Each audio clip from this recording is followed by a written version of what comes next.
Olá pessoal, bem-vindos a mais uma Linhas Livres. Esse é o vídeo então em que eu vou dar continuidade à história da disputa entre Elizabeth e a Anna Leopoldovna. Se você não sabe, não tem a menor ideia do que eu tô falando, assiste ao meu vídeo, cujo link eu vou deixar aqui embaixo, vou também colocar um card aqui em cima. Assiste esse vídeo para você conseguir mergulhar então nessa aventura onde eu me enrasquei.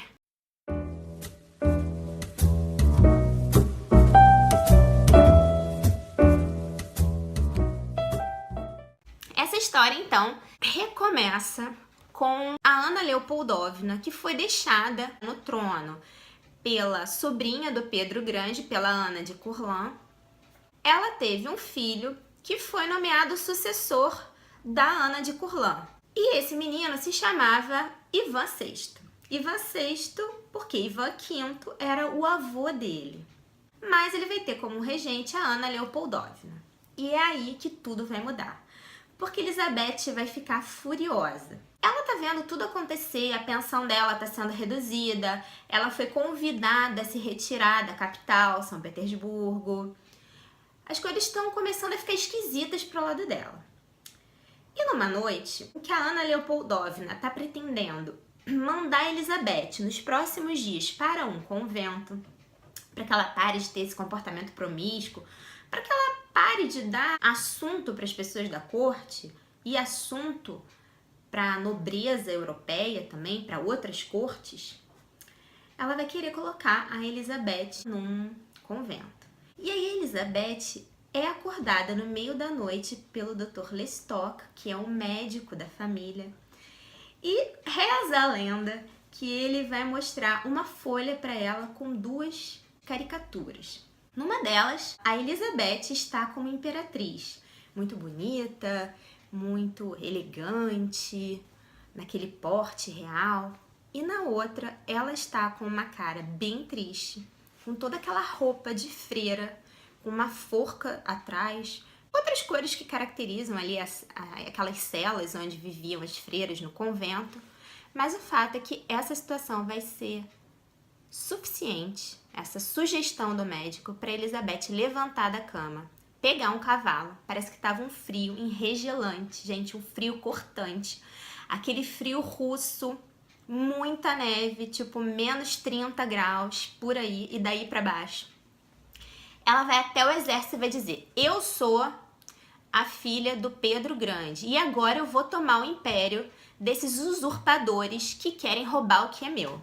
Ela vai destronar a Anna Leopoldovna, vai mandá-la para bem longe da Rússia, mas ela ainda vai ter um problema, ela vai ter que lidar com esse garotinho, porque esse garotinho, o Ivan VI, ele tinha sido nomeado. Gente, a palavra naquela época valia muito. E a palavra, não só a palavra que é dita, mas aquilo que é assinado no documento. Então, se o rei moribundo, se o imperador moribundo diz que o sucessor dele é aquele fulaninho, tem que ser aquele fulaninho.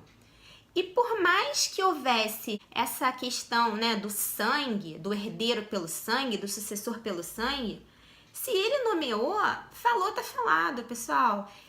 Então esse menininho, esse bebê tinha sido nomeado como sucessor. O que ela ia fazer com esse garoto? E se esse garoto, dali a alguns anos, reaparecesse querendo reivindicar o trono que por direito era dele? Ela pegou o menino e confinou ele numa cela. O Ivan VI, ele vai passar a vida numa cela na fortaleza de Pedro e Paulo. Ele vai ser altamente vigiado pelos guardas da fortaleza. Ele nunca vai sair dali. Ele não vai ser alfabetizado, ele não vai ter tutor. Ele vai ser quase que um bicho, gente. Pior que um camponês analfabeto na época. Então, Elizabeth vai se livrar desse herdeiro indesejado. E ela vai precisar do quê? Para assegurar o lugar dela no trono e assegurar que o trono não fosse usurpado de novo. Ela vai precisar de um herdeiro. Antes de ter sido aventada que ela se casasse com esse rapaz, que era da família de Holstein, dessa nobreza germânica, esse rapaz morreu, mas antes tinham tentado casá-la com o Luís XV. Mas foi muito difícil, porque pelo fato dela ser filha de uma camponesa, a situação dela nas cortes europeias não era muito bem vista.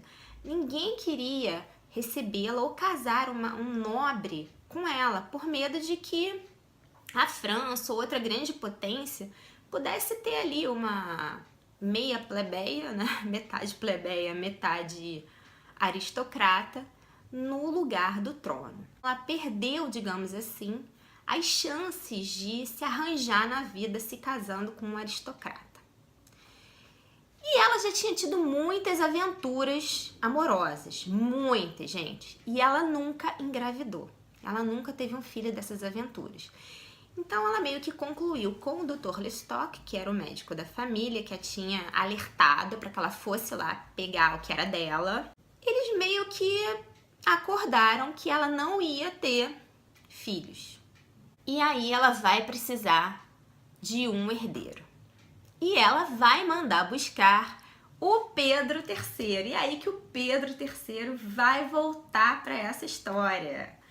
Pedro III, se você não se lembra, ele era o filho da Ana Petrovna com aquele duque de Holstein, que era primo do nubente da Elizabeth, que acabou morrendo de varíola. Então, essa família de Holstein, essa nobreza germânica, tá ali bem misturada, né?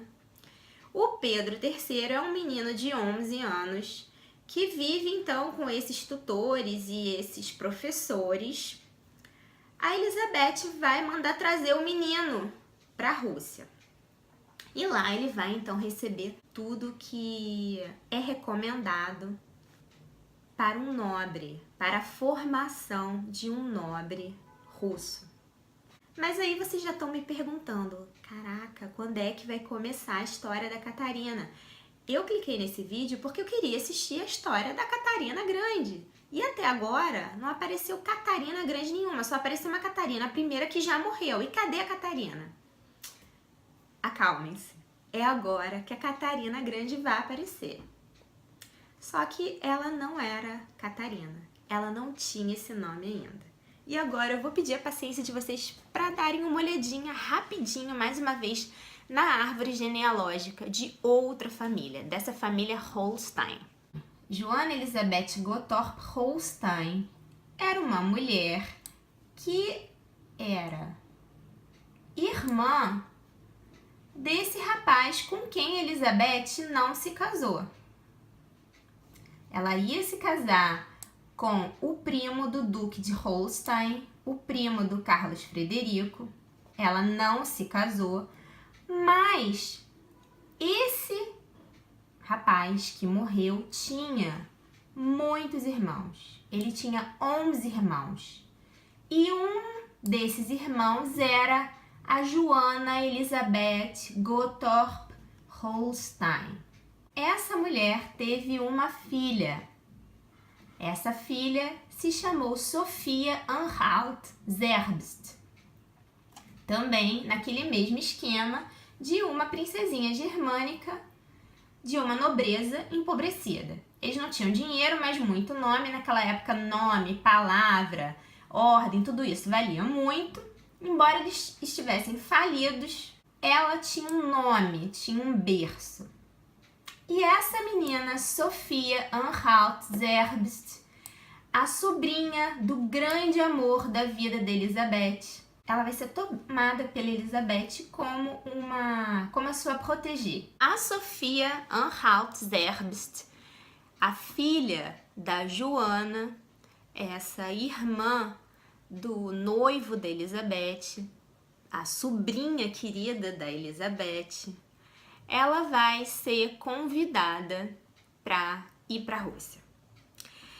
E ela vai ser convidada porque a mãe da Sofia, essa Johanna, era muito esperta. Como ela tinha tido um casamento infeliz com um cara super mais velho que ela e que não tinha nada a ver com a personalidade dela, o cara era bem reservado, disciplinado, organizado, era um sujeito do exército, simples, aqueles modos espartanos. A mãe da Sofia, Johanna, adorava sair, adorava frequentar as cortes do norte da Alemanha.